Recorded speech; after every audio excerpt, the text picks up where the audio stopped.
Today, I want to welcome with open heart and open mind a very special individual coming to us from the mountains of Santa Cruz in the redwoods. And this is Sandra Dreisbach, or should I say Dr. Sandra Dreisbach. I'm going to introduce you in just a sec, but I just want to give you a warm welcome first. Thank you so much. A deep pleasure to be here, especially on this inception day and on the inception of your podcast. It's pure. Yeah, and about the timing, we need to talk about the timing because this is February 9th, 2024 that we're recording this. This is like the day before the starting date of the Year of the Dragon. Lots of really, it's a new moon, a huge new kind of like building new energies accruing right now. And so I feel like I'm so honored to have you here at this time. Okay, so let me introduce you, okay? Because Sandra has all sorts of just amazing credentials here, and she is an ethicist and psychedelic consciousness ethics specialist. Okay, and that's what we're going to be talking about today, psychedelic and consciousness ethics, especially in relation to what we're all building here together, the new Earth. Sandra has a PhD in philosophy, exploring ethical decision making and moral psychology. She's a leadership mentor, intuitive guide, and an ethics advisor active in psychedelic integrations, therapy, education, and advocacy, as well as a psychedelic facilitator.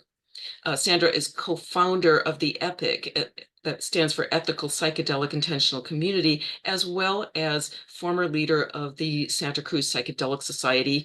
She's taught bioethics at the University of California, Santa Cruz for the past 10 years. She has also worked for many years in the tech industry, primarily at Apple, and she's a Reiki master in multiple lineages. Sandra focuses on listening and uplifting the voices and values of the psychedelic community, especially the disenfranchised, with the heart space intention of compassion and love. So thank you again, Sandra, and welcome. And maybe I just am so curious to learn about how you maybe just fill us in a little bit first on your journey. How did you get here? That's the universe. No, Yeah. thank you for the lovely introduction, and thank you again for having me. I guess, in some ways, it started with being open and curious, Hmm. and Okay. having a heart, a space of compassion, and it's just always been. I jokingly call myself an incurable optimist. Mm. I think we need more of those right now. Yeah. Bring it on. Yeah, no, believe me, like I was part of the CZ complex fires here, and actually I'm just fresh off of having a power outage of like 3.5 days. The Oh, universe apparently aligned so that we can have this conversation today. that's And amazing. I I know. But it gives you this space, this heart space of compassion Hmm. for Yeah. everyone, regardless of circumstances. And I guess it's that heart of compassion that led me here. Beautiful. Thank you. Thank you. I love that. And I just want to sit with that energy a little bit, that heart of compassion and also that open attitude of curiosity and optimism, like the child's like kind of openness, right? That I feel, if we can retain that into an adulthood, that's almost like a unicorn right now, but really this is energy that we can all tap into and that we can all start cultivating right within ourselves. And now let's talk about boundaries along with that too, because when we hold that kind of energy, it's really, we need to be sure it's protected. Yeah, and I feel like it's about keeping it in integrity and respecting. Yeah. It sometimes I grift against the word boundaries, and it's not that I don't use it, I totally do. Sure. It's because it's pointing to, for me, what we value. Oh, If you value something, right, you take okay. care of it. Yeah. Yeah. Um, and when we could think of it, sometimes I give the analogy of like a castle. Like imagine you have a castle with like different, tiers, and you have like a treasure Right. inside. Right. right? And Yeah. if you have the gates open to everyone and everything, right, that's not going to necessarily keep it in integrity. Now, we don't want to be a dragon in the sense, since it's the year of the dragon, in the sense of hoarding and not allowing in a Western tradition about what dragons did, right? They Yeah. had Right. the virgin, they had the treasure, and they didn't get to take advantage of either of it. And it was protection with no real heart purpose. Right. It's from more Right. of a fear mindset, like ego. Yeah, Right? absolutely. And that, just grasping and You're taking just and grasping, gripping. you're Yeah. holding on, like Four of Pentacles, Tarot card, right? Like, Mhm. you're holding, and not that that's necessarily in the seeing it in the lower vibration of that interpretation. Mhm. But when we taking care of ourselves and our tender hearts and that childlike innocence and joy and alignment, Yeah. and what our mission is, Yeah. it's in order to hold that in integrity, to hold that, and to create this new earth and new energy and these new alignments, Mhm. what your podcast is about. So this seems like so perfect to start us off. Is it's that focus that allows you to discern what is in alignment and what's not. And Right. you don't Yeah. even have to say anything negative per se about what's not in alignment. You just focus in on what you want to create. And so that focus and that intentionality and that integrity, that conscious integrity of focus, naturally will disperse and release a lot of the other things that aren't in alignment, because you're not even, it's like being in a radio station, and you have your radio receiver at 98.1 FM, and you're attuning to 105.3 FM. So it's like, well, did you hear what was on 98.1? You're like, no, I didn't hear it.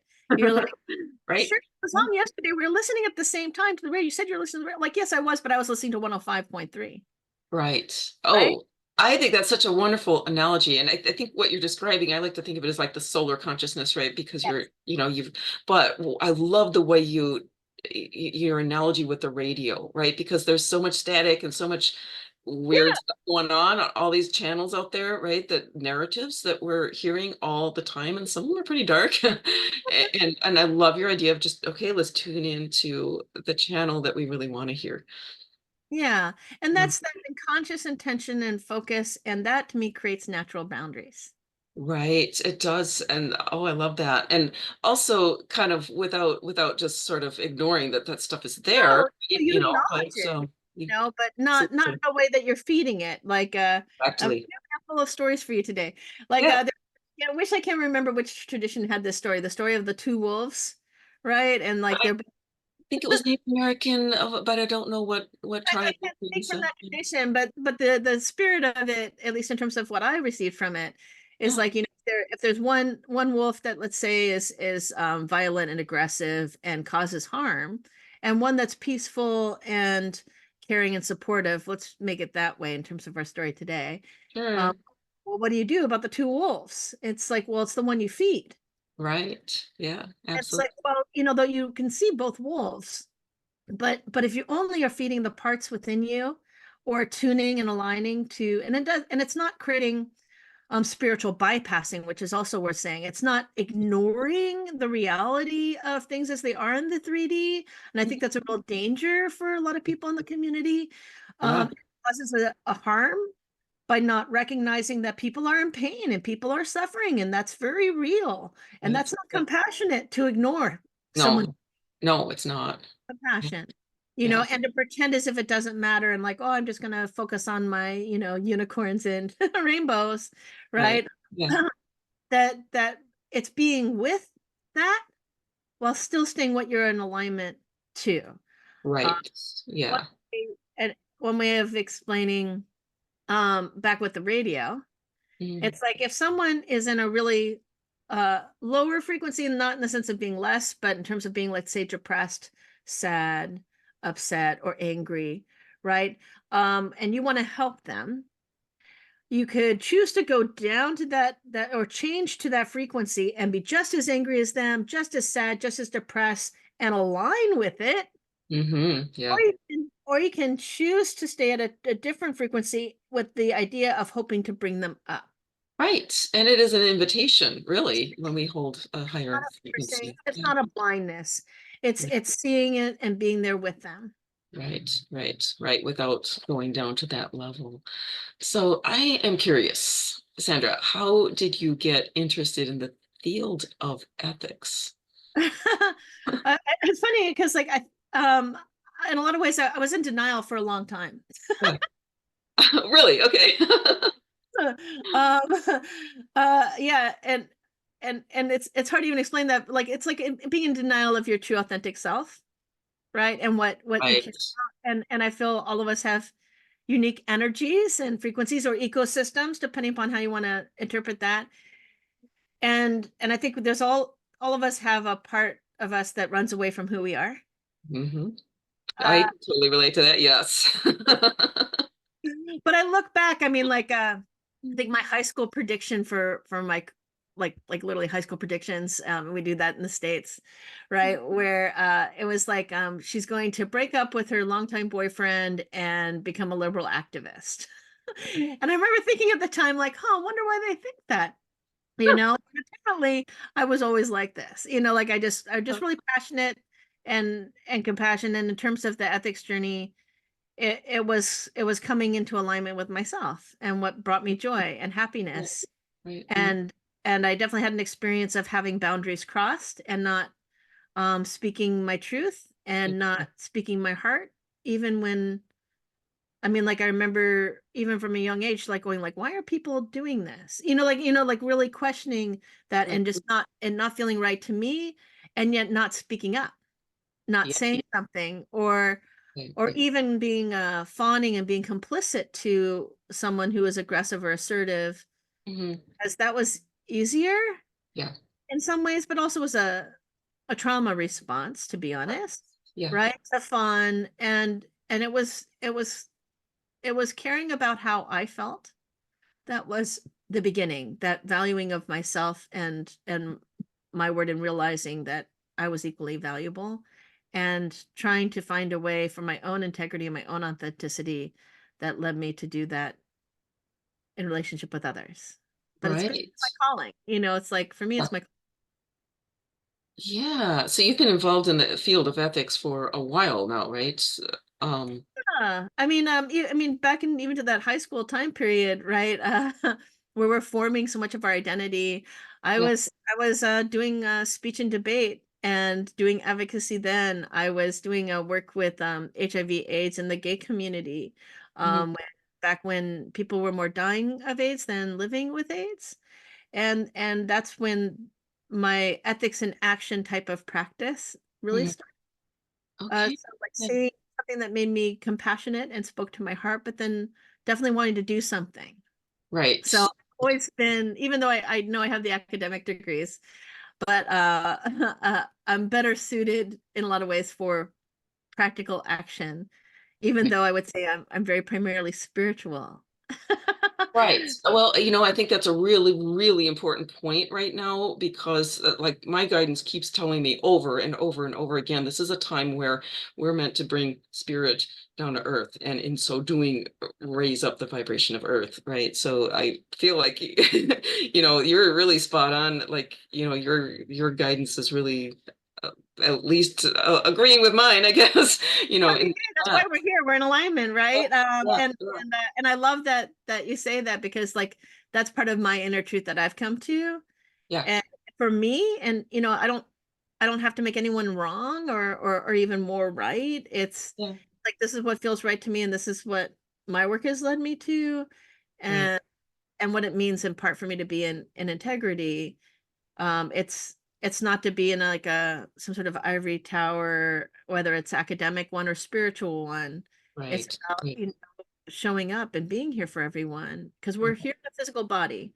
You Yeah. know, we're, I don't, it doesn't matter how ascended you think you are or how awoke or whatever, you're here in 3D right now. So and you're here for a reason. Right. Um, and getting curious about that and seeing how you are uniquely here for your particular aligned. Exactly. Beautiful. So did you like I would be curious to hear if you had any like real revelations along your journey in terms of ethics, any experiences where you kind of suddenly realize it's like, oh, I thought this before and now I'm realizing it's completely different, or have you had any experiences like that? I would say all the time and every day. Yeah, yeah. Especially bigger ones and smaller ones, right? They're these like milestones and like shifts in consciousness, or at least our experience of our own consciousness, Mhm. wakes us up on different levels.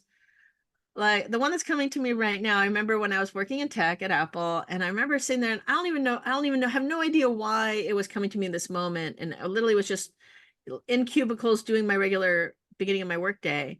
And I just sat there and I just realized, like, gosh, we all just want to love each other. Even, everything is done out of this heart space of love. And even when people are hating and anger or whatever, it's either the fear of not having that love, acting out of that space of lack, Mhm. or desire for love, or like that connection, and really seeing love as this sort of, I mean, as source, as what Right. is the part of all of us that Yeah. brings us to both our higher and our lower alignments. And it's not to say that love isn't what I align with. I absolutely do, but to realize that sense of heart motivation, Mhm. uh, that common human, and well, actually all spirits, Yeah. right? And it was just kind of like this moment where I just kind of woke up to that. I was just like, it really is all about love. And I Yeah. Yeah. right. And it sounds so trite, like the deeper truths are just so clear to everyone that we don't even see them as true anymore sometimes. Mm. Oh, that's a really interesting point. Yeah, what would you, if you had to like, um, kind of, the word's coming is isolate. I don't, that's not the word I need, but like, to isolate or whatever, to bring forth, um, fundamental truths. Like, what would you say would be some of the real principle, fundamental truths that are like the cornerstones of your ethical worldview? Well, I mean, you just heard it. A lot. Love, yeah, yeah. It sounds oversimplistic to say it's about love and compassion, but Mm, that's what I come back to. yeah. It's like a tuning fork, right? And you're literally attuning to a particular frequency. Like if you hear the tone of C, right, you can attune and adjust the chords of guitar or whatever to be Mhm. able to play that frequency. Yeah. And it's, Yeah. and it's something I and that helps me. It may not help everyone, you know, but it helps me to, like, okay, am I in alignment? Does this feel more like love or fear? Right, right. And how do you have any like techniques that, because it can be really easy to have one's little, worldview of whatever, that you're dealing with this issue, some a particular issue, right? And you have your own ideas of what's ethical. And it can sometimes the mind can play tricks, right?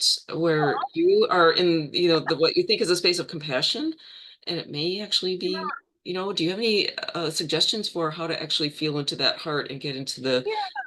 the I mean, reality of it? first, I just want to honor and recognize like the beauty of that question. So thank you for asking that. Um, and two things come up. One is just simply recognizing, like, having, like, when we have meditation or breath work or all these sort of other practices we can do. Mhm. For me, it's about coming to that center and that grounding of presence, and you can even say spiritual alignment, depending upon what you feel about that, where you're calm, peaceful, Yeah. um, ideally in the highest vibration you can create for yourself, within yourself, but Mhm. grounded. So, like, if you think about like the chakras, for instance, in an energetic sense, it's in alignment of it, your energy, as much as you can Mhm. create, Mhm. and Right. attuning to all that you are and your higher self and your authentic being. and sometimes it's easier just to say presence Yeah. or Yeah. joy or love. But that's the none of the words are going to do good service. So one is like a centering and grounding. So, like before we came on here, right? We took a moment to center and ground ourselves, Yeah. right? And invited each other into that space, and it was really beautiful. And that's one of the practices, like clearing or grounding. So knowing a sense of what my presence and my grounding feels like, Yeah. Yeah. and coming back to that consciously, like I'd seen life as a living meditation, or Thich Nhat Hanh, who also inspires me a lot. Uh, you know, that peace isn't something aspirational as much as it is a presence of being. It's Mm, what we're creating in every moment. So in that sense, having that ground of peace, of compassion, mm, of joy, of open-heartedness. And then the other piece I would say for me in terms of like the discernment piece is knowing and having compassion for the fact you're going to naturally shift. We're not static beings. We're even a rock actually is changing all the time. Praise to the rocks and the crystals in the world. All right, like everything is dynamic and changing, living. So like that, knowing that we're going to make mistakes yeah. Yeah. and that we can think we're right.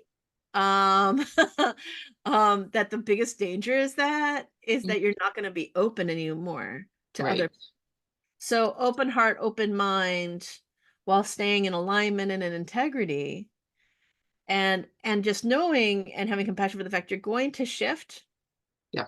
And you want that like one thing I'll talk about, and we may have talked about a different time, is that when we're with other people our energy naturally shifts Hmm. because we're in relationship with a different energy, Right. like, and Right. we when we work together, we have our own frequencies, but then we also create a combined energy together. And Right. if it's supportive, this gets back to the boundaries talk you're talking about, Yeah. right? If it's supportive, I will feel at the end of the conversation, my energy will be at least at the level it was before we started, but ideally Mhm. it's gone up, and that Right. we've gone up. Yeah. If I come out of it and I'm drained, Yeah. I'm sad, I'm depressed, like I know, that something in that interaction was not supportive. And it doesn't mean that I'm blaming the other person. It means that I'm recognizing that there was something that happened to get me out of alignment, Right. right? Right. Yeah. And so it's really just, having that lived presence and experience of things always changing. It's being in the ocean and Hmm. being a drop. Right. With that presence of love being like that fixed anchor, right? Yeah, yeah. Yeah. Oh, no. In addition to that presence of love, do you feel there are other maybe eternal truths or any other anchor points that we can Yeah, live? well, I love that you said the word truth. Hmm. I think we can all feel when something is true and when it's not. Yeah.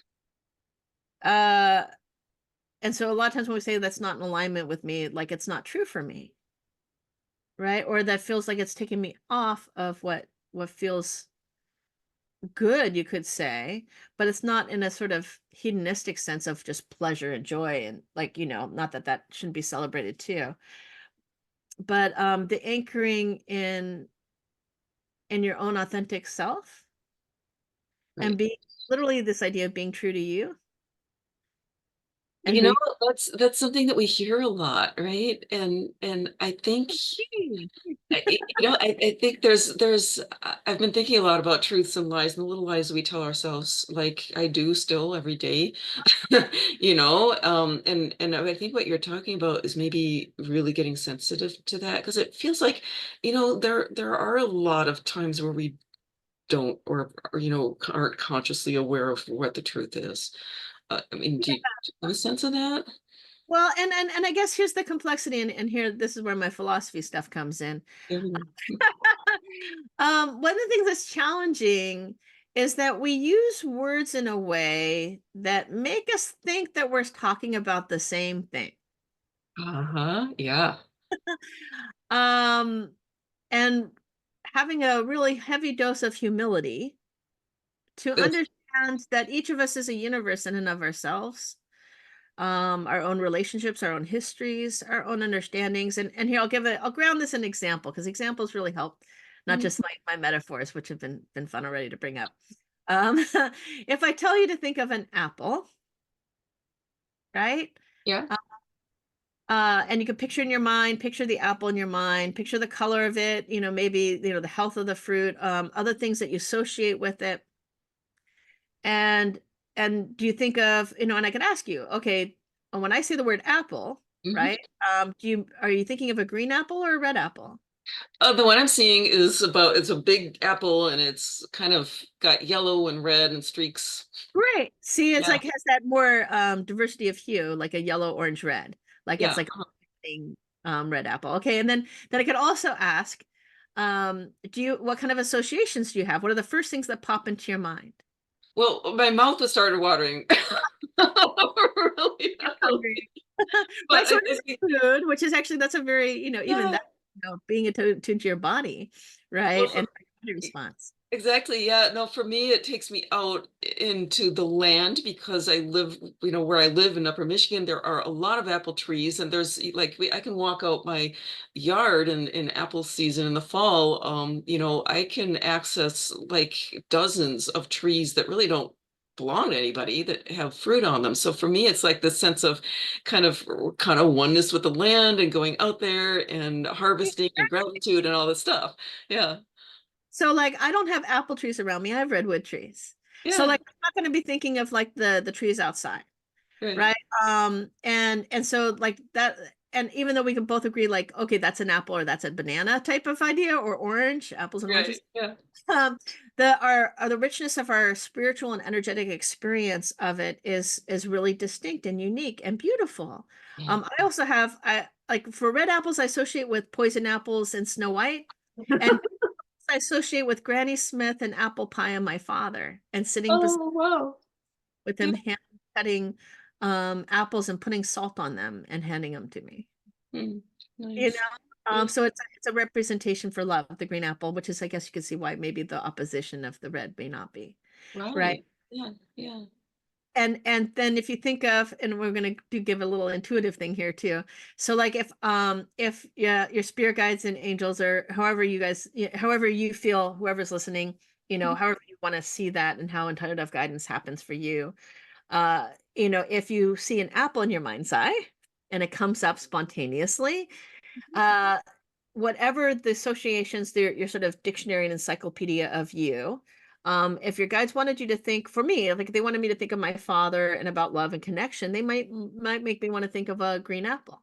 Right. Right. Right? If they wanted you to go outside and connect with nature and be, out and about and Right. maybe see the variety of selection of life, then they might bring you an apple. Right. Yeah. Same apple, same vision, same, but it's totally different because the medium, like literally like medium is like if you think about the medium of a painter, like having a canvas, the medium through which the information come is totally different, Right. right? And Yeah. the experiences and the spirit guides and the histories and the inner community that you can bring to bear is totally different. And Right. so we'll use the word apple as if we're talking about the same thing. Right. Yeah. And functionally, in terms of like, let's say if we're in the grocery store, that works just fine. That we'll say that you use the word right, and this actually for any philosophers out there, like a Wittgensteinian reference, like that how you use something, if I do the form of life appropriately, where like I ask you for an apple at the market and you get me an apple, Mhm. then that word worked. But Right. talking intuitively or spiritually, all of a sudden that's going to break down. Or if we're going to talk about like what's in alignment for us, Right. it's going to be extra challenging, or truth.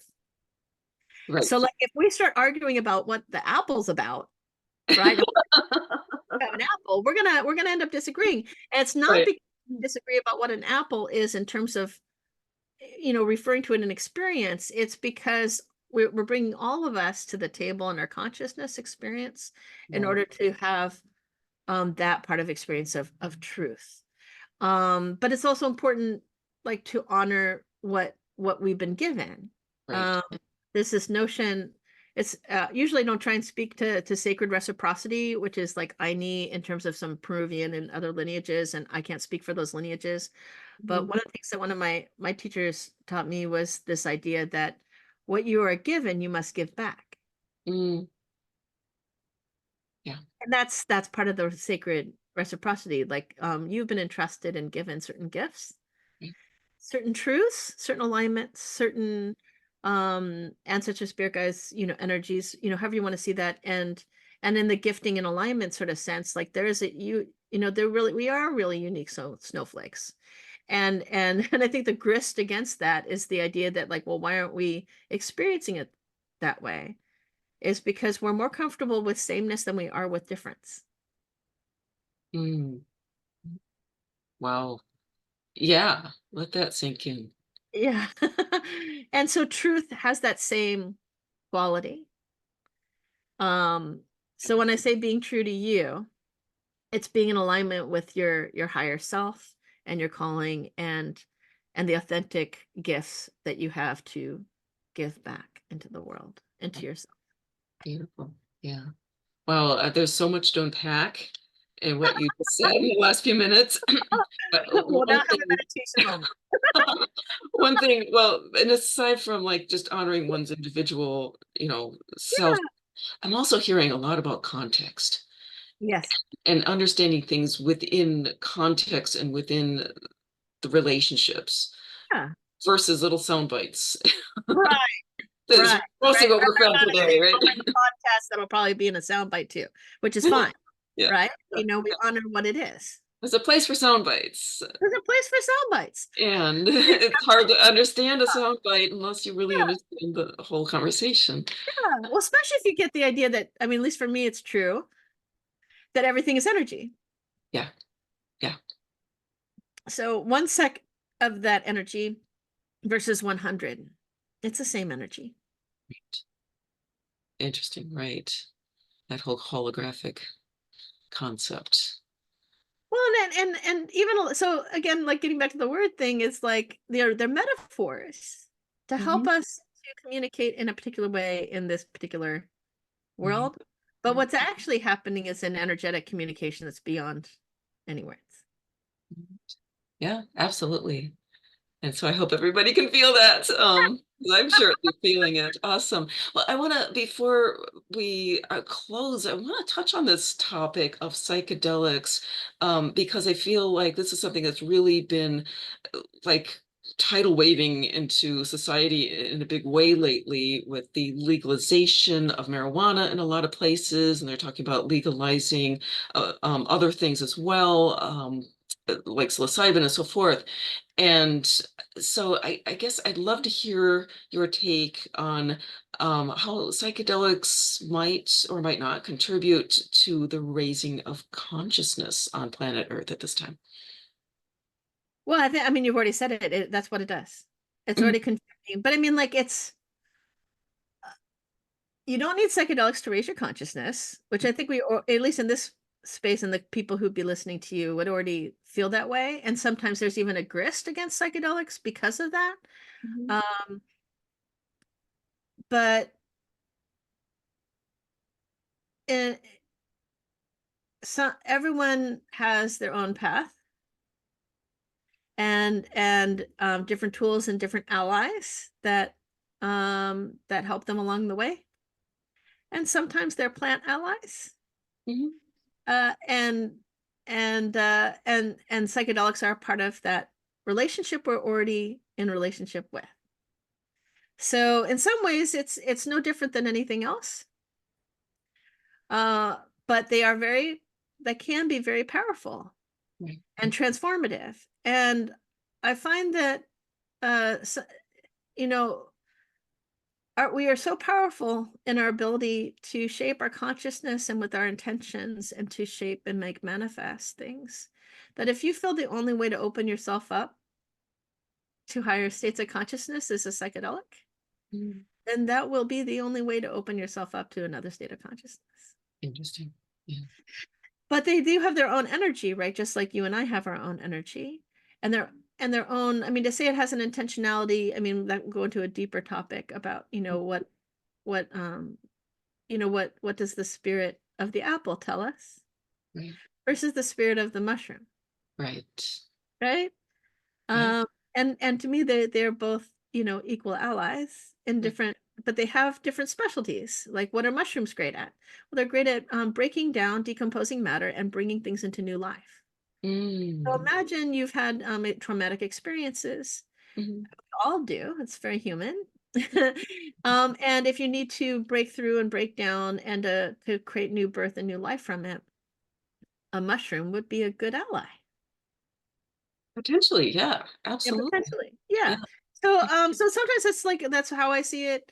They're just different relationships, and we're starting to recognize as we shift in consciousness, at least in a Western view, because other cultures and traditions have, been part of their lineage, and even our own lineage for a long time, right? Like my lineage also had, plant allies and plant relationships, and it's just that unfortunately, along with the harm we've caused indigenous and first peoples, we caused harm to ourselves and our own lineages and our own connections and pathways to spirit that we had for centuries, if not millennia, depending upon who you want to talk to. So I think it's a part of that shift that we're all embracing.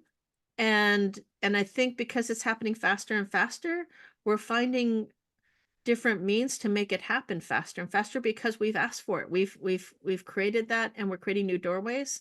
So we're finding both the plant ways as well as synthetic means through which to create those doorways, and give ourselves permission to go to different consciousness and travel to different realms and have different relationships and build them faster and faster. So that's what I think part of what's happening with psychedelics and plant medicines right now. It's because we've asked for it, and they're responding, and we're Right. also creating through us as well in partnership.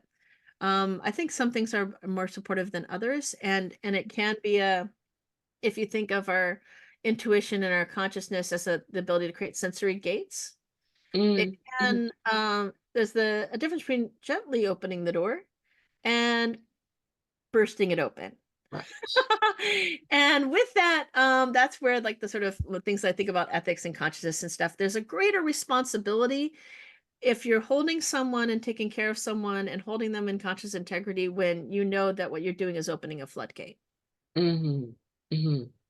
And so the risks are higher, but the benefits are higher too.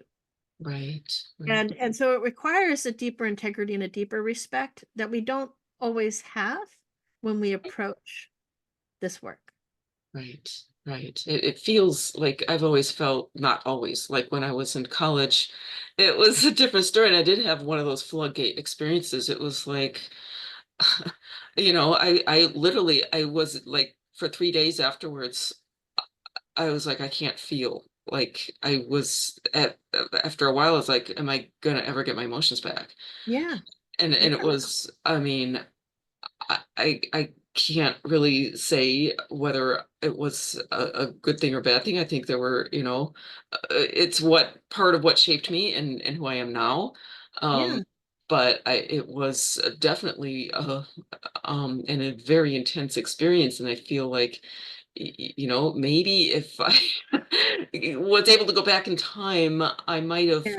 approached it a little bit more reverently, at least, right? If not, Yes. just decided, well, maybe not, or maybe, right? I might have Yeah. done it anyway. Yeah. Same. I feel the But same yeah, way. Like I think at least in terms of generational or whatever, in terms of, Western consciousness and experience, we treated it more recreationally than we treated it with reverence.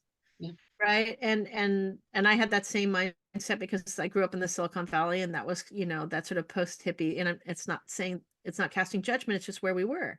right, Right. And I love the fact that we're in a more we're gaining more reverence. I don't think we're fully there yet, but we're gaining it. We're gaining that ground, and we're gaining that perspective. And I think it's because we're doing all these other practices too, like yoga or tantra or Reiki and all these other things. It's all part of the same, consciousness package. right, right. Yeah. Yeah. Yeah. What would be like, I know you work with practitioners and helping them with ethics questions around psychedelics. What have you seen or might be some of the more common pitfalls that somebody in that position might find themselves falling into, or what are the challenges? Well, here's everyone's trigger warning. And make sure you're well resourced. But um, sexual harm, Okay. cults, Hmm. people intentionally trying to cause harm and use people's energy and manipulate it for their benefit, Right. and not for the other person's. Uh, and and and in some ways, it's not different than what we see in everyday reality. Hmm. It's just that it's easier to see. Yeah. Yeah. Well, and I say that in a particular way because, like, I mean, they're like the same practice I mentioned earlier, like yoga, tantra, Reiki, like all these modalities have been abused. Yeah. Therapy has been abused. There are therapists who take advantage of their clients, and we know this, Right. right? There are, not saying that, marketing and advertising can't be done in integrity. I believe it can be, but a lot of people are trying to manipulate people's consciousness and take Oh, advantage of big time. people Yeah. and extract from people, and whether it be in relationships or business or corporates or government, right? And I think we're really waking up to the full spectrum of that. Yeah. Yeah. And psychedelics, that one of the gifts I think we're getting from psychedelic and consciousness work with intention is that we're able to see it more clearly. Like when you notice the harms that can happen, Hmm. um, and they're severe harms, right? Like you people have spiritual emergencies, is what we call them, Hmm. through psychedelics, especially when it's not held well or someone is causing harm or someone, and we're also human, right? A lot of the in terms of most situations, like you're saying, like what would most practitioners or something, most of the time it's not necessarily those most egregious cases. It's the everyday cases where you're like, well, should I work with this someone or should I work with or not work with them? Mm. Okay. Right? Like I hear that they had this problem and this girlfriend of mine is saying that they had a negative experience. Should I do a retreat with them? Uh-huh. Right. Right. And so a lot of times what I'm personally aiming to do is helping people to keep their own integrity, their own conscious integrity. So and their own inner wisdom and their own guidance and supporting and keep that ability to make your own discernment empowered. So the danger is losing that alignment that we were talking about earlier and losing that connection and discernment. The connections never go away. It's our experience of it. Like we can go unconscious, like even driving on the road, right? Yeah. You're just driving the road and suddenly you're thinking about something else and you're not paying attention that you're on the road driving. Now you're driving okay, right? But you're not conscious. It's Right. gone unconscious. And I think we're in a time period where we're cultivating conscious engagement with all realities. And That's so that's the piece. That's the yeah. piece. That is so interesting that you phrase that we're at a period that we're cultivating conscious interaction with reality. Because honestly, this morning I was like, I was thinking about that. It was like it was actually a big epiphany that happened to me yesterday. It's like, oh, we're really here to be more and more conscious Yeah. in this particular period of evolution that we are in as humanity. We're being called to be insanely conscious about Yeah. everything To we're be doing. conscious creators and conscious matter, like, and Right. take responsibility. I think, the more we're in integrity with ourselves and being more conscious in a sense, that we're given more responsibility and more ability to make things manifest. And so if we really want to create a new world where there's greater love, support, truth, integrity, joy, connection, community, then we all have to do our part, basically. Exactly right.